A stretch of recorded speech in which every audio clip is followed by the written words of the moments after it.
বার্মিংহামে এক আড়ম্বরপূর্ণ অনুষ্ঠানের মাধ্যমে ব্রিটেনে বেড়ে ওঠা নতুন প্রজন্মের 17 জন বাংলাদেশি ইয়াং ট্যালেন্টকে প্রদান করা হয়েছে British Bangladeshi young talent 2015 award.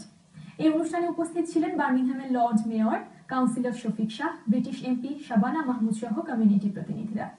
Raju Ahmed ও খালিল আহমেদের ক্যামেরায় রিপোর্ট করছেন রিয়াদ আহাদ।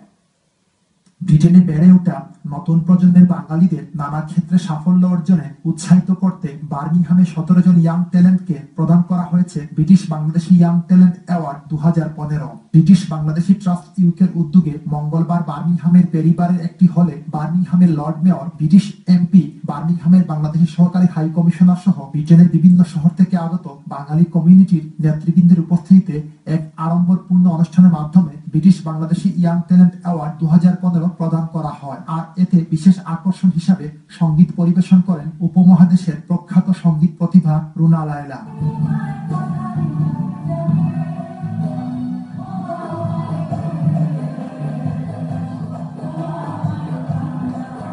বাংলাদেশের জাতীয় সঙ্গীতের মাধ্যমে শুরু হওয়া অনুষ্ঠানের শুরুতে স্বাগত বক্তব্য রাখেন ব্রিটিশ বাংলাদেশি ইয়াং ট্যালেন্ট অ্যাওয়ার্ডের উদ্যোক্তা এবং ব্রিটিশ বাংলাদেশি ট্রাস্ট ইউকের চেয়ারম্যান জুবের আলম। অন্যান্যদের মধ্যে বক্তব্য রাখেন বার্মিংহামের lord mayor, councillor Shafiq Shah, British MP Shabana Mahmud, বার্মিংহামের বাংলাদেশি সহকারী high commissioner Faisal Ahmed, Bangali councillor Ziaul Islam MB, councillor Nawaz Ali, community নেতা আনোয়ারুজ্জামান চৌধুরী, মিসবাউর রহমান মিসবাহ প্রমুখ।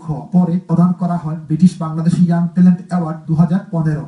এতে অনূর্ধ্ব 14 ব্রিটিশ স্নোকার চ্যাম্পিয়ন হামিম হোসেন, অনূর্ধ্ব 19 রাগবি টুর্নামেন্টে চ্যাম্পিয়ন দলের খেলোয়াড় রাফাত ইমাম চৌধুরী, জিসিএসই পরীক্ষায় ভালো ফলাফলের জন্য তাসলিমা বেগম সহ মোট 17 জন ইয়াং ট্যালেন্ট অ্যাওয়ার্ড প্রাপ্ত হন। I'm very proud of winning this award. Have the opportunity with education and to fulfill it and carry on with it and try the hardest with it as well. এই ধরনের আয়োজন সম্পর্কে আয়োজক জুবের আলম বলেন, আমরা কিন্তু আমাদের যারা বয়স্ক আছেন বা অন্যান্য ক্যাটাগরিতে আমরা কিন্তু অ্যাওয়ার্ড দিই। আমাদের যে ইয়ং জেনারেশন এখন বাইরে হয়ে আসছে সব জায়গায়, আমরা কিন্তু তাদেরকে রেকগনাইজ করতেছি না। তো এই ইয়ং ট্যালেন্টদেরকে আমরা উৎসাহিত করার জন্য এই ব্রিটিশ বাংলাদেশে ইয়ং ট্যালেন্ট অ্যাওয়ার্ড অর্গানাইজ করেছি। বার্মিংহাম থেকে রিয়াদ আহাদ, চ্যানেল এস নিউজ।